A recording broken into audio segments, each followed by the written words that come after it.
ایک مرتبہ نبی علیہ السلام کے ہاں ایک بکری تھی جس کو ذبح کیا گیا،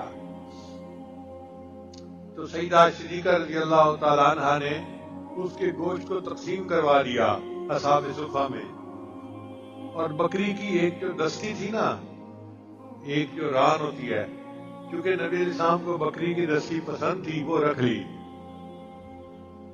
جب نبی علیہ السلام تشریف لائے تو آپ نے پوچھا عائشہ بکری کا کیا بنا؟ اے اللہ کے حبیب صلی اللہ علیہ وسلم نے سارا گوشت تقسیم کر دیا، ایک دستی رکھ لی۔ تو نبی علیہ السلام نے فرمایا اس دستی کے علاوہ باقی سارا گوشت جنت کا ذخیرہ بن گیا۔ تو انسان کے لیے وہی کچھ ہے جو وہ کھا لیتا ہے، پی لیتا ہے، باقی تو ورثاء کا مال ہوتا ہے۔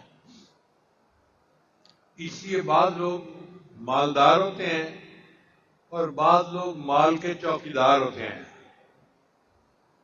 مالدار تو وہ ہیں کہ جو اللہ کے دیے ہوئے مال کو اللہ کے راستے میں خرچ کرتے ہیں، وہ مالدار ہوتے ہیں، ان کا مال یہاں بھی ہے اور ان کا مال آخرت میں بھی ہے۔